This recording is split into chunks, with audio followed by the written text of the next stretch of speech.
കൊടും ചൂട് കാലത്തിനൊപ്പം പകർച്ചവ്യാധികളും വ്യാപിക്കുകയാണ്.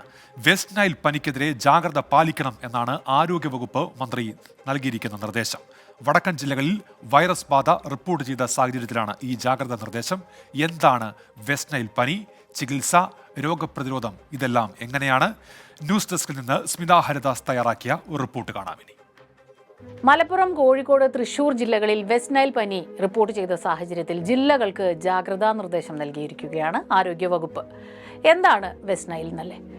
ക്യൂലെക്സ് കൊതുക് പരത്തുന്ന ഒരു പകർച്ചവ്യാധിയാണ് വെസ്റ്റ് നൈൽ.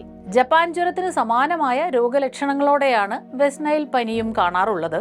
എന്നാൽ ജപ്പാൻ ജ്വരത്തെ പോലെ അത്ര അപകടകരമല്ല.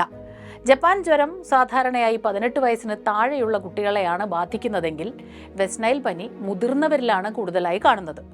രണ്ടും കൊതുക് വഴിയാണ് പകരുന്നത്. ജപ്പാൻ ജ്വരത്തിന് വാക്സിൻ ലഭ്യമാണ് എന്ന പ്രത്യേകതയുമുണ്ട്. പക്ഷേ വെസ്റ്റ് നൈലിന് അത് ലഭ്യമല്ല. രോഗം പകരുന്നത് എങ്ങനെയാണെന്ന് നോക്കാം. ക്യൂലെക്സ് വിഭാഗത്തിൽപ്പെട്ട കൊതുകാണ് വെസ്റ്റ് നൈൽ പനി പ്രധാനമായും പരത്തുന്നത്. പക്ഷികളിലും ഈ രോഗബാധ ഉണ്ടാകാറുണ്ട്. 1937 ലുഗാണ്ടയിലെ വെസ്റ്റ് നൈൽ പ്രദേശത്താണ് ഈ വൈറസിനെ ആദ്യമായി കണ്ടെത്തിയത്. അങ്ങനെയാണ് വൈറസിന് ഈ പേര് വന്നത്. 2011 ആലപ്പുഴയിലാണ് സംസ്ഥാനത്ത് ആദ്യമായി ഈ രോഗം റിപ്പോർട്ട് ചെയ്തത്. ഇനി രോഗലക്ഷണങ്ങൾ എന്തെല്ലാമാണെന്ന് പരിശോധിക്കാം. തലവേദന, പനി, പേശിവേദന, തലചുറ്റൽ, ഓർമ്മ നഷ്ടപ്പെടൽ എന്നിവയാണ് പ്രധാന രോഗലക്ഷണങ്ങൾ. രോഗബാധയുണ്ടായ ഭൂരിപക്ഷം പേരിലും പലപ്പോഴും രോഗലക്ഷണങ്ങൾ ഇത്ര പ്രകടമായി തന്നെ അനുഭവപ്പെടാറുമില്ല. ചിലർക്ക് പനിയുണ്ടാകും, തലവേദന, ഛർദി, ചൊറിച്ചിൽ തുടങ്ങിയ ലക്ഷണങ്ങൾ കാണാം. 1% ആളുകളിൽ തലച്ചോറിനെ ബാധിക്കുന്നത് മൂലം ബോധക്ഷയവും ചിലപ്പോൾ മരണം വരെയും സംഭവിക്കാം. മെനിഞ്ചൈറ്റിസ് എന്ന ഗുരുതരമായ ആരോഗ്യ പ്രശ്നമാണിത്.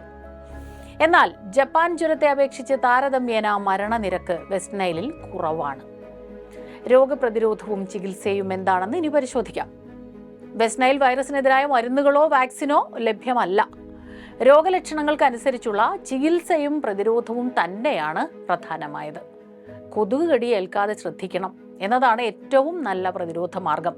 ശരീരം മൂടുന്ന വിധത്തിൽ വസ്ത്രം ധരിക്കാം, കൊതുകുവല ഉപയോഗിക്കാം, കൊതുകിനെ അകറ്റുന്ന ലേപനങ്ങൾ പുരട്ടുക, കൊതുക് തിരി, വൈദ്യുതിയിൽ പ്രവർത്തിക്കുന്ന കൊതുക് നശീകരണ ഉപകരണങ്ങൾ, ഇവയെല്ലാം തന്നെ ഫലപ്രദമാണ്. കൂടാതെ കൊതുകിന്റെ ഉറവിട നശീകരണവും ഏറെ പ്രധാനപ്പെട്ടതാകുന്നു. ഒരു കാര്യം പ്രത്യേകം ശ്രദ്ധിക്കണം: സ്വയം ചികിത്സ രോഗത്തെ സങ്കീർണമാക്കും. ആരംഭത്തിൽ തന്നെ ചികിത്സിച്ചാൽ രോഗം ഭേദമാക്കാവുന്നതാണ്. അപ്പോൾ നമുക്ക് ജാഗരൂകരായി ഇരുന്ന് ഈ വെസ്റ്റ് നൈൽ പനിയെ പ്രതിരോധിക്കാം.